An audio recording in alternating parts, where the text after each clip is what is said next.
Olá novamente, pessoal. Dando sequência à nossa imersão na filosofia moderna, já exploramos o racionalismo continental de Descartes, Spinoza e Leibniz, e o empirismo britânico de Locke, Berkeley e Hume.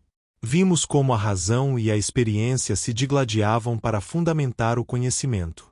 Agora, vamos adentrar o século XVIII, a era do Iluminismo, e testemunhar a emergência de uma das mentes mais brilhantes e influentes de toda a história da filosofia, Immanuel Kant.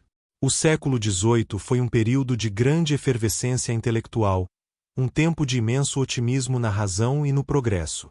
A luz da razão era vista como capaz de dissipar as trevas da ignorância, da superstição e da tirania. Grandes enciclopédias foram criadas para organizar o conhecimento, e a ideia de que a humanidade caminhava para um futuro de maior esclarecimento e liberdade era central.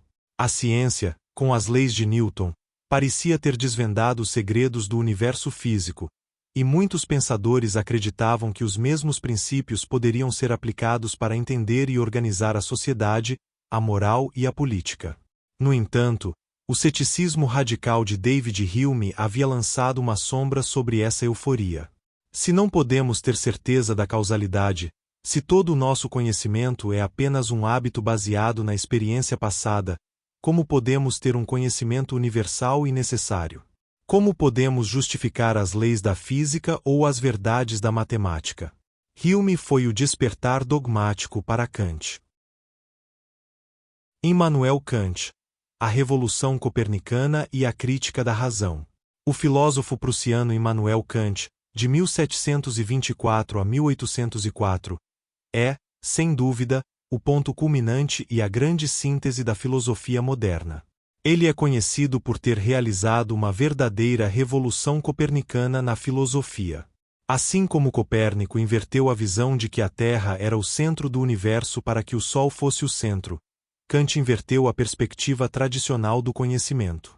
Antes de Kant, pensava-se que nosso conhecimento se ajustava aos objetos. A mente era como um espelho que simplesmente refletia a realidade externa. Kant propôs o contrário. São os objetos que devem se conformar ao nosso modo de conhecer. Ou seja, a mente humana não é uma tábula rasa passiva. Ela possui estruturas inatas e ativas que moldam e organizam os dados que recebemos da experiência. Nós não conhecemos as coisas em si, o númeno, mas apenas como elas nos aparecem, o fenômeno, filtradas e organizadas pelas categorias da nossa mente. Sua filosofia é conhecida como filosofia crítica, porque ele dedicou suas 3 grandes críticas a investigar os limites e as possibilidades da razão humana em diferentes domínios. Crítica da razão pura, os limites do conhecimento. Em sua monumental obra Crítica da Razão Pura, 1781, Kant investiga o que podemos conhecer e como o conhecemos. Ele busca responder: o que eu posso saber? Para Kant, o conhecimento verdadeiro é uma construção que envolve 2 elementos essenciais: os dados da experiência, o conteúdo, tudo o que recebemos através dos nossos sentidos, as cores, sons, formas, etc. Esses são os fenômenos, as coisas como nos aparecem. As estruturas inatas da mente.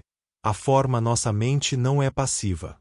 Ela possui formas a priori, independentes da experiência, da intuição, espaço e tempo, e categorias do entendimento, como causalidade, unidade, pluralidade, necessidade, substância. Essas categorias são como óculos que nossa mente usa para organizar e dar sentido aos dados sensoriais brutos. Então, quando percebemos um evento, não apenas recebemos impressões sensoriais, mas nossa mente, automaticamente, impõe a categoria de causalidade sobre esses eventos, fazendo-nos ver uma relação de causa e efeito. Para Kant, a causalidade não é algo que existe lá fora nos objetos, como pensava o racionalista, nem é apenas um hábito psicológico, como dizia Hume, mas é uma condição necessária da nossa mente para que o conhecimento seja possível. É uma estrutura que nossa mente impõe ao mundo para poder compreendê-lo. Isso significa que só podemos conhecer o fenômeno, ou seja, a realidade como ela se manifesta para nós, moldada pelas nossas categorias mentais. O númeno, a coisa em si, a realidade como ela é em sua essência, independentemente da nossa percepção, é incognoscível para a razão teórica. Não podemos, por exemplo, provar a existência de Deus ou da alma imortal pela razão pura, porque essas ideias estão além da nossa experiência possível e das categorias que usamos para organizar essa experiência. A razão teórica tem limites, e Kant os traçou com precisão. Crítica da razão prática, a ética do dever e o imperativo categórico. Se a crítica da razão pura nos diz o que podemos saber, a crítica da razão prática, 1788, nos diz como devemos agir. Kant muda o foco do conhecimento para a moralidade e a ética. Aqui, a razão não está mais buscando verdade sobre o mundo externo, mas sim estabelecendo leis para a nossa conduta. Para Kant, a moralidade não pode ser baseada em inclinações, sentimentos, desejos ou consequências, como a busca pela felicidade, seja ela prazer ou virtude, pois tudo isso é contingente e particular. A moralidade deve ser universal e necessária, válida para todos os seres racionais, em todas as situações. Ela deve ser autônoma, ou seja, a lei moral deve vir de dentro de nós mesmos, da nossa própria razão, e não de uma autoridade externa, Deus, governo, tradição. O coração da ética kantiana é o imperativo categórico. Um imperativo é um mandamento. É categórico porque é incondicional, ou seja, vale por si mesmo, não depende de nenhuma condição. Se você quiser X, então faça Y. Ele nos diz o que devemos fazer, independentemente de nossos desejos ou objetivos. Kant formulou várias versões do imperativo categórico, mas a mais famosa é: age apenas segundo aquela máxima regra de ação que possas ao mesmo tempo querer que se torne uma lei universal. O que isso significa? Antes de agir, pergunte-se: eu gostaria que a regra pela qual estou agindo se tornasse uma lei que todos, em todas as situações, tivessem que seguir? Se a resposta for sim e a universalização da sua máxima não gerar uma contradição lógica ou um mundo que ninguém gostaria de viver, então sua ação é moral. Por exemplo, se você pensa em mentir para conseguir algo, a máxima seria: é permitido mentir.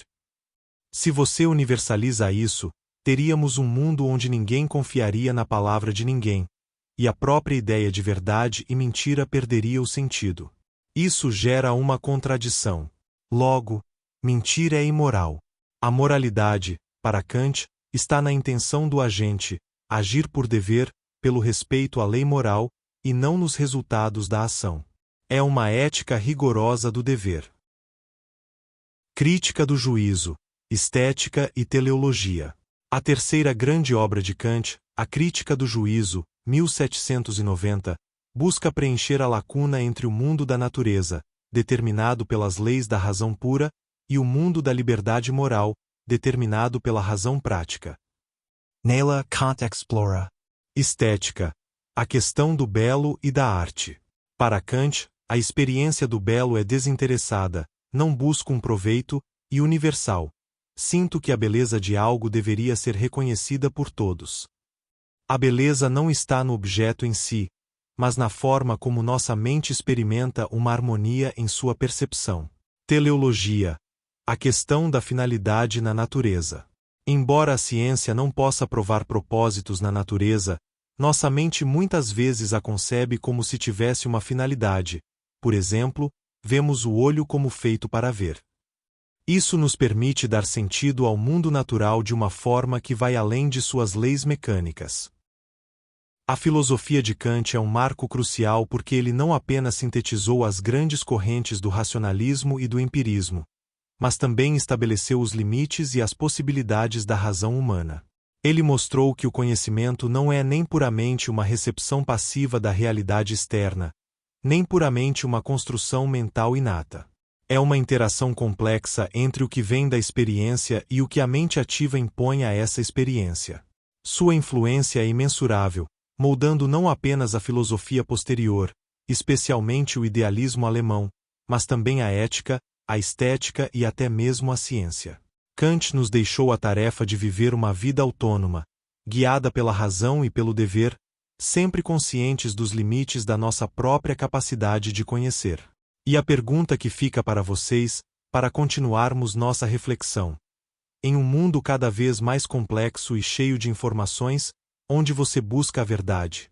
Você se inclina mais para a razão e suas estruturas, como os racionalistas e Kant, ou para a experiência e a observação, como os empiristas? E o que o imperativo categórico de Kant nos diz sobre como podemos, individualmente, contribuir para um mundo mais justo e ético? Pensem nisso, compartilhem suas ideias nos comentários, e no nosso próximo encontro, vamos desbravar a filosofia contemporânea, mergulhando nas correntes que moldaram os séculos XIX, XX e XXI.